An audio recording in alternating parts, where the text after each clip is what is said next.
Dumadami na ang naglabasang Bali-inspired resort pero madalas sahipat sa picture lang maganda.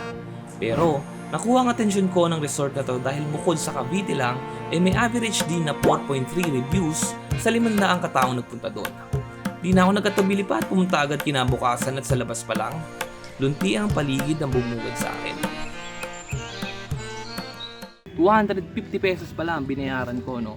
250 pesos pero day tour lang yon. Ang 8 to 5 siya. Ilalagay ko na sa description box ng Facebook group nila para alam nyo kung sakali at makapag-inquire kayo kung balak nyo mag-staycation dito. Friday pala ako nagpunta pero wala masyadong tao.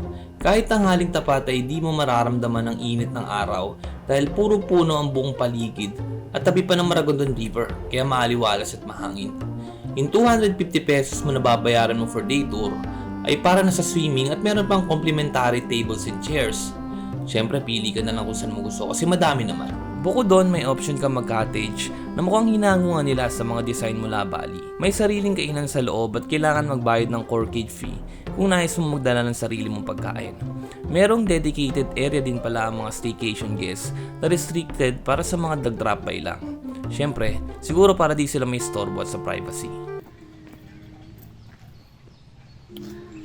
Kung nagtataka ko yung nasan ako ngayon, nandito pala ako sa pangalawang pool. Ayan, pangalawang pool siya at dito ko konti yung tao. Dito ko mas inisip mag-vlog. Parang nakita ko tatlo yung pool. Yung pool malapit dun mismo, tabi nung yung overlooking ng lake at ito.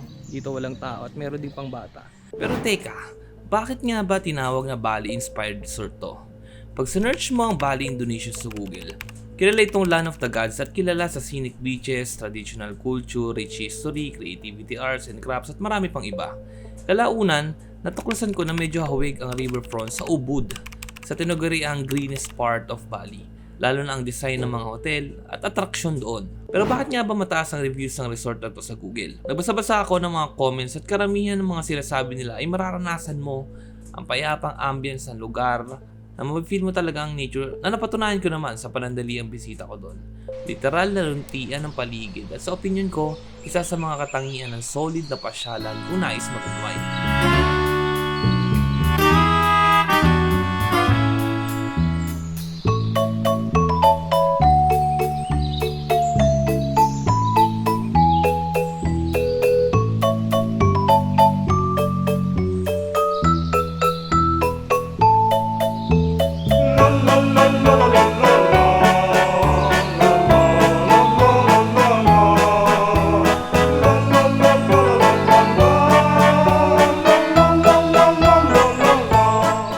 Iba dito kasi puro kulay green yung makikita mo talaga sa paligid mo at kahit tanghaling tapat hindi ka maiinitan kasi nga sobrang dami ng puno. Hindi ko akalain na ganito siya or ganito yung itsura niya. Napakalayo ng itsura niya kapag tinignan mo siya sa picture versus nandito ka mismo. As in, feel mo yung nature dito.